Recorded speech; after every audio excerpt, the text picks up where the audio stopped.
শুধুমাত্র 90-এর দশকের আন্দোলন বললেই তো শুধুমাত্র হবে না, বা 1900 সালে আন্দোলন, এই আন্দোলন তো আরো পুরনো।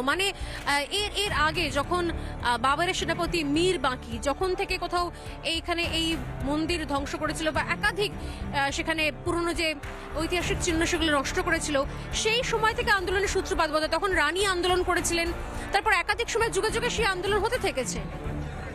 দেখুন, এই আন্দোলন তো একটা কোনো নির্দিষ্ট সময়ের আন্দোলন নয়, 500 বছরের ইতিহাস। যখন আমাদের এখানে ব্রিটিশরা ছিল তখন হয়েছে, তার আগে মোগলরা ছিল, তার আগে বাবর, যেখানে বললেন যে মীর বাঁকি এখানে হচ্ছে রাম মন্দির যেটা ছিল সেই রাম মন্দিরকে ধ্বংস করে তার যে ইট পাথর সেটা দিয়ে বাবরি ধাঁচা তৈরি করে। এটা হিন্দু সমাজ সেটা মর্মাহত হয়েছিল।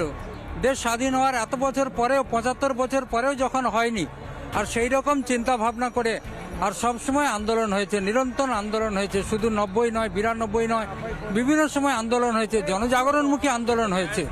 কখন আমরা রাম জানকী রথের আয়োজন আমরা করেছি, রাম সীতা রথ গ্রামে গ্রামে ঘুরেছে, রাম সেতুর আন্দোলন হয়েছে, এখানে আমাদের বিভিন্ন ধরনের জন আন্দোলন হয়েছে।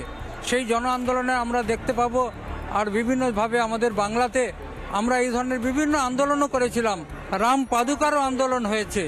সেই সমস্ত আন্দোলনের ফলস্বরূপ আজকে আমরা দেখতে পাচ্ছি একটা সমাজ জাগরণ হয়েছে। আমি এবার সরাসরি চলে যাবো কেয়ার কাছে।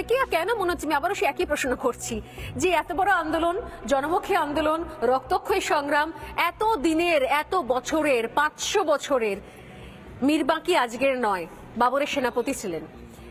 সেই আন্দোলনকে কি করে এত সহজে স্বাধীন দেশের শাসক দল যারা দীর্ঘদিন রাজত্ব করেছে, এবং এখনো সুস্মিতা দি সেই তাদের ভার্সন বললেন, এবং রাজ্য শাসক দলও যারা দীর্ঘদিন শাসন করেছে, সিপিএম এর কথা বলছি, খুব সহজে সেটাকে একটা নির্দিষ্ট গণ্ডির মধ্যে রেখে দিল কেন? কি মনে হয় কেয়া? সবার আগে আপনাকে বলবো স্বর্ণালী, যে কংগ্রেস বা কংগ্রেসের সুপ্রিমো সোনিয়া গান্ধী তিনি যাবেন না রাম মন্দিরের প্রাণ প্রতিষ্ঠার অনুষ্ঠানে, সেটা শুনে একটা কথাই মনে পড়ছে, ভূত পিশাচ নিকট নেহি আবে জব মহাবীর নাম শোনাবে। স্বাভাবিকভাবেই আমি তো এটাতে অবাক হচ্ছি না, আপনারা কেন অবাক হচ্ছেন জানি না। দেখুন, কংগ্রেসের মুখপাত্র তিনি সংবিধানের কথা বললেন, তিনি বললেন সেকুলার রাজ্য, যদিও উনি জানেন কিনা আমার জানা নেই, 1975 সাল পর্যন্ত সেকুলার কথাটা আমাদের সংবিধানে ছিল না। এবং কংগ্রেসের জ্ঞাতার্থে আমি জানিয়ে দিই, আমাদের যে সংবিধান, যেটা হাতে লেখা সংবিধান, তার চারিধারে রামায়ণ লেখা আছে, আঁকা আছে, ছবির আকারে রামায়ণ বর্ণিত আছে।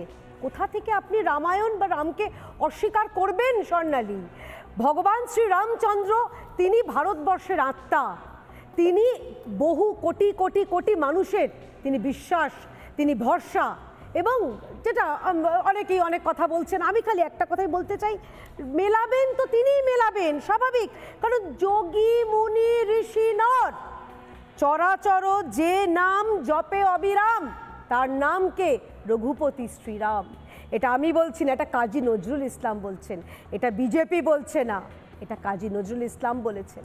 সুতরাং ভারতবর্ষের যিনি অন্তরাত্মা, যার জন্যে 500 বছর ধরে 3.5 লক্ষ মানুষ তারা নিজেদের আত্মবলিদান দিয়েছেন, 67টা যুদ্ধ হয়েছে, আপনি কোথা থেকে অস্বীকার করবেন ভগবান শ্রীরামচন্দ্রের উপস্থিতি? আর কংগ্রেস এখন ক্রেডিট নিচ্ছে, শ্রী রাজীব গান্ধী তিনি তালা ভেঙেছিলেন। আবার এই কংগ্রেসই কোর্টে গেছিল, সুপ্রিম কোর্টে গিয়েছিল, গিয়ে বলেছিল ভগবান শ্রীরামচন্দ্রের অস্তিত্ব নেই। আজ ঠেকায় পড়ে আমরা দেখছি এই চুনামি হিন্দু সব G ফ্যামিলি, গান্ধীর যে তিন অবতার রয়েছে, তারা এখন মন্দিরে মন্দিরে যাচ্ছে। 24-এর আগে আপনারা দেখবেন এদের মুখেও জয় শ্রীরাম শুনতে পারবেন, তার কারণ তারাও জানেন যে রাম ছাড়া পার পাওয়া যাবে না স্বর্ণালী।